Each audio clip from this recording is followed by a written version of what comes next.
What's up, everyone? Welcome back to another episode of Interviewing the Affluent. My name is Kwame Barbour, and I'm the founder and CEO of Affluent Clothing. We are a mission-based streetwear brand that promotes the idea that wealth is a matter of inspiration.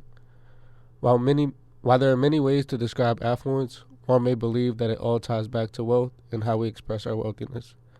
Affluential Clothing, however, would like to redefine this idea and showcase affluence as a mindset rather than a lifestyle. And through these interviews, we hope to expand the world's perspective on what the word wealth means.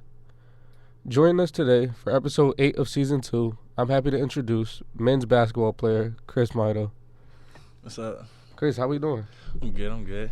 I appreciate you making time for us today. Yeah, no problem. So for the people who don't know you, can you tell us a little bit about yourself and your time at the university so far? Okay. My name is Chris Maidoh. I'm from Maryland. I'm Nigerian. I'm a senior. I'm a studio arts major. Some people don't know that. And time at the university has been great. I met a lot of good people and cool people, and I'm just glad to be here. So. Got you. Studio art, what got you interested in that? I've always been like artistic, especially since I was like younger. I would always since I can remember, like in elementary school, I've always been drawing. And high school, I took it a little bit like more serious. I've learned a lot of things in like high school. And then in college, I was like undecided at first, and I took like a couple like art classes. And then my professors, they liked my work, and they said I was pretty good at it. And that's something I like to do. So I just decided that if I'm good at it, and I have like the professors saying that they like my my work, I would think that okay, let me just make this like my major and see all the things that I can learn from it. Got you. So what do you think you're going to do with that? Right now, I'm really not sure right now. I'm still working on, like expanding things I could do. I do painting, drawings. I started getting into photography. Okay. I do digital art as well, a little bit of that. But right now, I know it's senior, but undecided, but I really don't know right now. Any art page, anything we can check out? No, I do not. I've Okay. actually been like thinking about it. I don't know if I should start like like the basic one, like IG art page, or maybe like a website. But right now I'm just focusing on my capstone right now that I have. I'm having an exhibition in April. I'll let you know the exact date, but Okay. you can come and check it out, whoever wants to check it out. But Got you. Now let's talk a little bit about the basketball team. You know, how long you've been playing basketball? Mm-hmm. What brought you to the university? So I started playing basketball around, like officially, like in the 8th grade. I'm playing like in the Boys and Girls Club. Okay.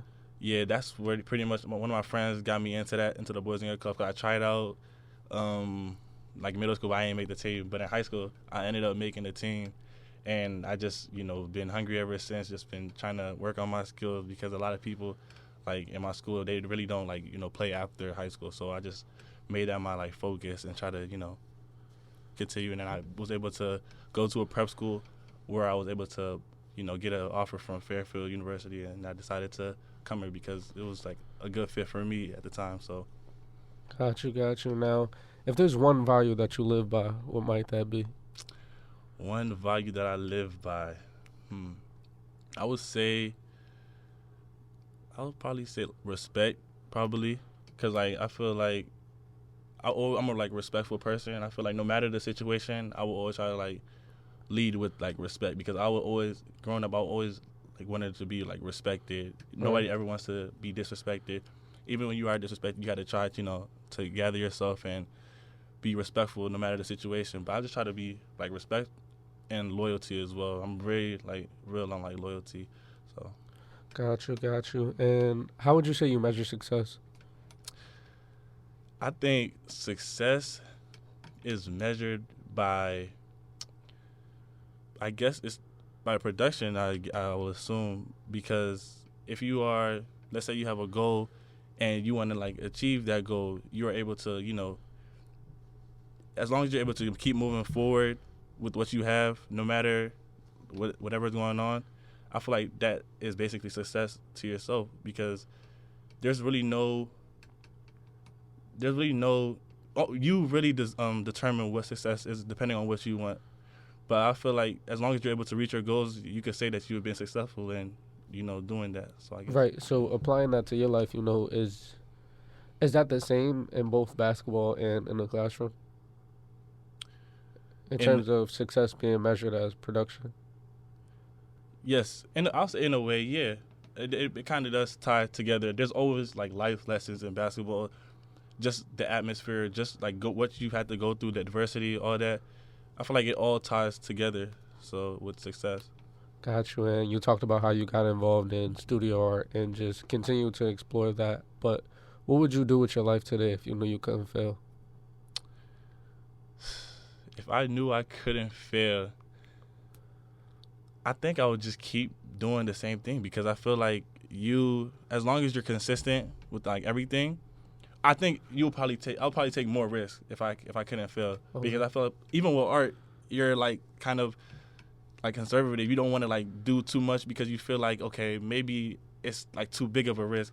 But I've learned that you had to like in order to to know what's next, you have to take those risks in order to, because you will never know. If you don't take risks, you will never know what you could have done. You'll be asking what I could have, instead of being like, I've done this. So I feel like that's a. Got you. And knowing that failure is a possibility, how do you stay inspired and motivated every day?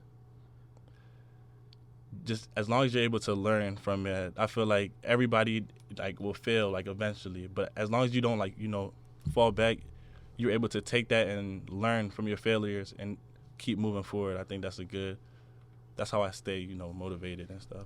And what would you say that you want to be remembered for?